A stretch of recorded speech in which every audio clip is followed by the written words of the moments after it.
Mais lorsqu'on observe que du négatif. Tu observes du négatif. Que du négatif, elle a dit. Oui. Oh. Bah, tu observes du négatif. Ça, c'est le mental. Je n'arrive pas de balayer, ça me gêne, parce que je n'arrive pas à être assez en contact avec ce que tu dis. Tu peux pas ne pas être en contact. Ça, c'est le grand paradoxe. On est en ce moment en plénitude même. On est en contact avec toute chose. En ce moment, c'est l'harmonie parfaite. On dit, ah, il m'est arrivé ceci, mais ça, c'est toujours lié au corps et aux pensées. Donc, il faut faire complètement abstraction de tout ça. À un moment donné, il faut vraiment tout laisser tomber. Parce que si à un moment donné, tu te dis, ah, j'ai ceci, tu peux aussi observer le mental, tu as le problème de ça, tu as du mal à trouver ta posture, tu t'endors, ou ta respiration, ou ceci ou cela. Tout ça, tu peux l'observer. Ça, au contraire, c'est même bénéfique. C'est-à-dire ça t'amène à une perception de tout ce qui se passe. Tu vois ? S'il n'y a rien qui se passe, peut-être tu vas t'endormir, peut-être tu dis, ah, bah, j'étais bien, j'étais calme, j'étais zen, c'était super. Peut-être à la rigueur, ça c'est moins bien. Mais par contre, si t'arrive plein de trucs, là à ce moment-là, il y a comme une envie de s'enlever de tout ça. Mais tu peux pas. Parce qu'il y a juste ce qui est.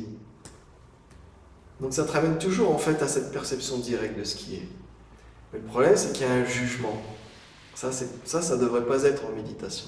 Mais ça fait partie de la méditation. Il y en a qui disent, ah, ça fait 3 mois que je médite, mais j'ai toujours plein de pensées. Ok, ça fait partie de la méditation. Méditation, c'est voir ce qui est, c'est tout prendre, on prend le package. L'ensemble. Il n'y a pas un millimètre que vous devez enlever.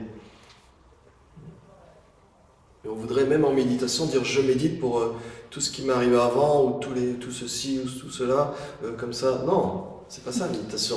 Même l'éveil, c'est pas ça. C'est s'éveiller à sa vraie nature. Sa vraie nature, c'est, on peut même pas dire c'est maintenant, c'est intemporel. C'est la seule chose que vous pouvez confirmer comme réelle, comme immuable, sans temps. Et en même temps, c'est la seule chose que vous ne pouvez pas définir en tant que chose, en tant que quelque chose qu'on pourrait mettre une carte d'identité là-dessus. C'est le grand paradoxe.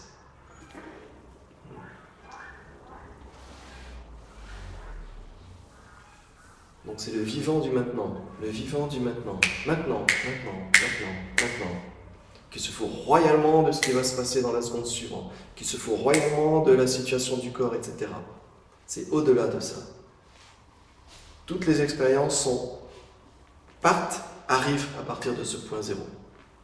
C'est-à-dire le je suis, c'est le 1, donc déjà si vous méditez sur le je suis, juste je suis, sans rien derrière. Vous voyez que le mental va toujours mettre des choses derrière. Donc juste méditer sur je suis, vous l'installez ici, juste ça. Ça on peut dire c'est le 1.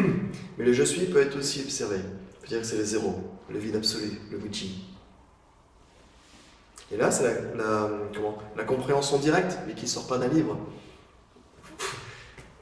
On peut faire venir 1000 savants ici et qui vont dire Bruno, t'as faux.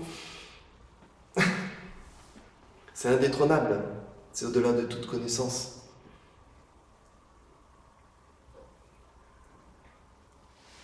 Finalement, c'est compliqué.